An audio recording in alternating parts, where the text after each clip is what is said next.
Teachers, today we are going to talk about one of the most powerful ideas that can truly transform your students, your classroom, and even your own approach to teaching. The concept of building a growth mindset in students. You see, when we talk about education, we usually focus on lesson plans, assessments, or classroom management. But what really determines a student's long-term success is not just what they know, but how they think about learning itself. A student's mindset can make or break their ability to learn, persevere, and grow. As teachers, our job is not only to teach subjects, but to shape the way our students view effort, challenges, and failure. That's where the idea of a growth mindset comes in. The term growth mindset was introduced by psychologist Carol Dweck, and it's all about the belief that intelligence and abilities can be developed through dedication, effort, and the right strategies. Students with a growth mindset understand that their brains are like muscles. The more they use them, the stronger they become. On the other hand, students with a fixed mindset believe that their abilities are static, that they are either smart or not, talented or not, capable or not. When they face difficulty, they tend to give up because they think failure defines their limits. So as educators, our role is to move our students from a fixed mindset to a growth mindset. But how do we do that in real classrooms with real challenges and real students? Let's unpack this together. The first step is to understand our own mindset as teachers, because here it says the truth. You can teach what you've done to believe in. If we, as teachers, think that some students are just not good at math, or that some kids will never improve their writing, then we unconsciously communicate that belief to them. Instead, we must model the growth mindset ourselves. That means showing students that we too are learners. When we make a mistake on the board, we don't get embarrassed. We use it as a teaching moment. We say things like, "Oh, I made an error here, good catch, that's how we learn." This simple language shift teaches students that mistakes are part of the learning process, not something to be ashamed of. When teachers demonstrate vulnerability, humility, and persistence, students internalize those values. The second step is to intentionally use growth mindset language in the classroom. Words are powerful, they shape beliefs. Instead of saying, "You're so smart," we can say, "You worked really hard on this." Instead of "You got it wrong," we can say, "You haven't mastered it yet, but you're getting there." The word "yet" is magical. It gives students hope and direction. When you say, "You haven't understood this yet," it tells them that understanding is possible. It's just a matter of time and effort. The language of growth mindset turns fixed judgments into possibilities. It teaches students that ability is not a gift, it's a skill developed over time. Another crucial element in developing a growth mindset is helping students understand the science behind the brain. When students learn that the brain literally forms new connections every time they practice or challenge themselves, they start to believe in improvement. A short activity you can do is to show them simple brain diagrams or videos about neuroplasticity. When they realize that their effort changes their brain structure, they become motivated to keep trying. Suddenly, hard work is not just about grades, it's about rewiring their brains for success. Now teachers, let's talk about the power of feedback. How we give feedback determines whether students develop a growth or fixed mindset. Traditional feedback often focuses on results, scores, grades, or outcomes.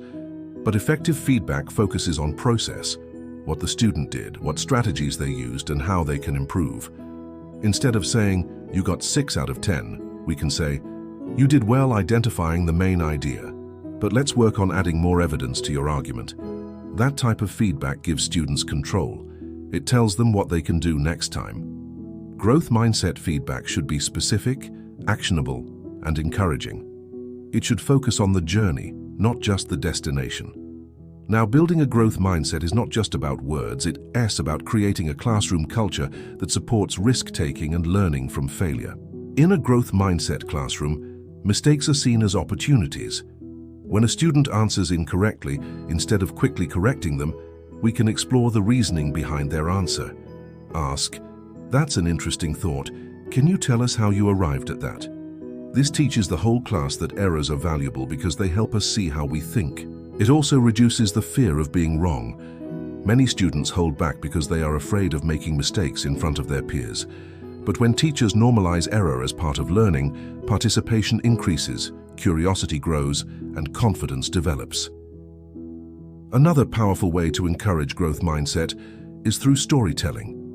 Share stories of famous people who failed before succeeding, like Thomas Edison, J.K. Rowling, or Michael Jordan. Tell your students how these people didn't give up despite failures. But even more powerful is sharing your own story. When teachers share moments when they struggled as students, it makes learning real. Students connect emotionally when they realize that even their teacher had to work hard to achieve success.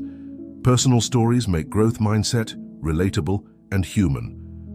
Let's also discuss setting goals. Students with a fixed mindset often set very low goals to avoid failure, or unrealistically high ones to prove their worth.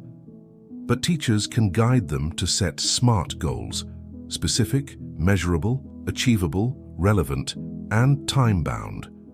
For instance, instead of saying, "I want to be better at math," a student could say, "I will practice 10 algebra problems every evening for a week." These small, clear goals give students structure and help them track their progress. As they achieve small wins, their confidence and belief in effort grow. An overlooked part of developing a growth mindset is helping students understand the difference between effort and effective effort. Some students think just spending time is enough, but effective effort means reflecting on what strategies worked, what didn't, and what can be improved. Encourage your students to ask themselves, "What can I do differently next time?" That reflection builds metacognition, the awareness of one's own thinking. Students who reflect on their process become independent learners who know how to self-correct. Let's also not forget the importance of peer learning. Growth mindset thrives in collaborative environments. Group work encourages students to see learning as shared, not competitive. When students explain ideas to each other, they build communication, empathy, and patience. But teachers must guide group activities carefully by praising teamwork, recognizing effort, and valuing diverse contributions. This helps students appreciate that everyone has unique strengths and areas to grow in. Now, one challenge teachers often face is that students come with deeply ingrained fixed mindsets from home or society. Some might have been told, "You're not good at science," or "You're just not creative." These messages can create invisible barriers. As teachers, we must be aware of these background influences and intentionally work to counter them. Create affirmations in your classroom. For example, display posters that say, "Mistakes help us grow," or "Effort makes me stronger." Use classroom routines that reinforce learning from feedback, like, "What did we learn from today's challenge?" At the end of every lesson. Over time, these practices reshape students' internal dialogue. Also, teachers must apply growth mindset principles to assessment. Instead of using tests only to measure performance, use them as diagnostic tools. Let students retake quizzes after feedback. Allow corrections and reflections. When students see that learning is continuous, they stop associating grades with identity. They begin to see improvement as success. When you make learning iterative, you reduce anxiety and increase motivation. Teachers, remember that building a growth mindset is not a one-day activity. It's a continuous process. It requires patience, consistency, and modeling. You have to create an ecosystem of encouragement where effort, perseverance, and curiosity are celebrated as much as achievement. Students should feel that their teacher believes in their potential, even when they doubt themselves. Sometimes one phrase from a teacher can change a student's entire self-perception. Imagine a student who struggles with writing. Instead of hearing, "You're not a good writer," they hear, "Your ideas are powerful. Let's work on expressing them more clearly." That changes everything. It plants a seed of belief. At the same time, teachers must apply growth mindset principles to themselves. Teaching is challenging, and sometimes we also feel stuck.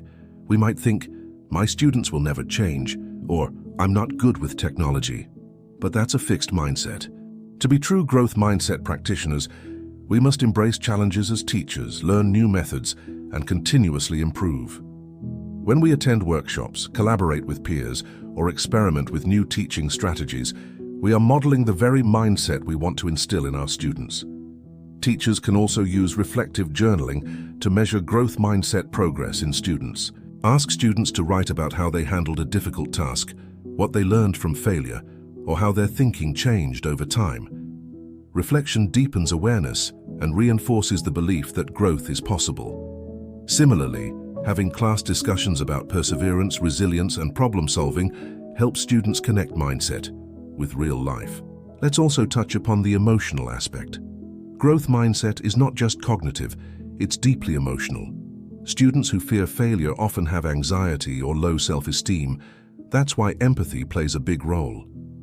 When teachers respond with compassion instead of criticism, students feel safe to take risks. Saying, "I know this is hard, but I believe you can do it," can empower a student more than you can imagine. Emotional safety is the foundation of intellectual growth. Another practical strategy is to track and celebrate progress.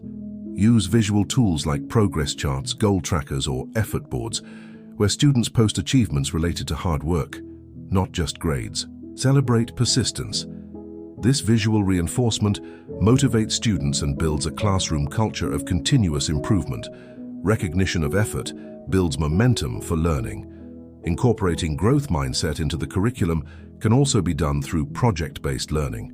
When students work on long-term projects, they face challenges, revisions, and feedback cycles, exactly what a growth mindset thrives on.